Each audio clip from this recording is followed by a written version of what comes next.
Graham, it's difficult to judge these results at face value due to a changed tax rate last year, went from 20% to 30%, and also the rights issue. You raised 3 billion rand, and that's had a dilutionary effect on your headline earnings per share. So it is quite a difficult task, isn't it? Yeah, I think one has to separate the physical aspects of the business from, if you like, those factors. Tax certainly had an impact on headline earnings this year, in that the previous year we saw the benefits of some very nice fiscal incentives coming through in our Zambian expansion, which reduced our average rate. And really, the 2008-9 year saw the final sort of tranche of that coming through, reducing the tax rate to 20%, and we're now normalized to 30%. Compound that with another 1/3 of our capital base now issued via the rights issue, and you've got that dilution at headline earnings per share that you're talking about. Well, perhaps just take us through the rights issue. And 3 billion rand raised. It's moved you into a net cash positive position of 213 million rand. You also spent 1.1 billion rand during the year on acquisitions and expansions. Now, the focus of that really appears to have been in growing your operations outside of South Africa, right? Correct, Stephen. For some time now, we've been seeking to consolidate our South African business. And really, we've just completed a rationalization process to give our South African operations their own identity, and seeking to fill our factories with cane, to push our downstream business where the margins are higher, and really to set them an objective to get their margins into double digits. Outside of South Africa, rather, the opportunities are greater, much better margin on offer. And therefore, the focus has been expansion outside of South Africa for the last couple of years. So you're starting to see the flow through now of our expansions, and the rights issue was very much geared towards ensuring we're funded for expansion. I mean, just looking at the breakup of your results, you have Malawi producing about 42% of your profit, Zambia 18%, South Africa, sorry, of your sugar production rather, South Africa 17%.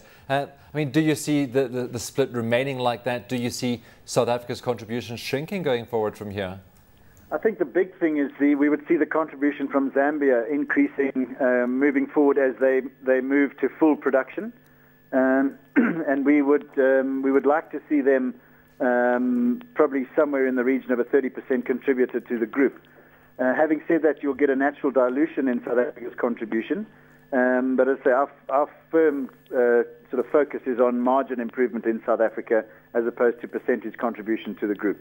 Graham, perhaps chat to us about the dynamics of the sugar market, because I saw that the sugar prices last year hit a 28-year high. They've come off about 50% since then. But then, of course, you also have international prices, regional prices, declines in India and constraints in Brazil. And we still have supply constraints in the market. So why are we seeing these sugar prices under pressure? Stephen, I think I'd just sort of preface comments by saying, our exposure to the world market is only really via South Africa, where approximately a quarter to a third of production is exported onto the world market. Everywhere else, we have direct exposure. But having said that, we need to keep a careful eye on the dynamics in the market. And I think it's quite interesting. Your comments are absolutely valid. You've got a shift in fundamentals with India perhaps moving to greater production and not importing like they did last year. Brazil producing a little bit more sugar, and therefore the prices come off. Largely driven, I think, by fund and speculator activity to the current level. Yet the physical availability of sugar is not that great right now, and I think that is driving our regional markets, where although you've got an import parity base which moves off the world price, supply and demand has a much greater impact in the areas within Africa, in the markets in which we supply. So really, it's availability more than anything. But over the longer term, you would see the world price start to influence regional pricing. But right now, shortages are maintaining a high price.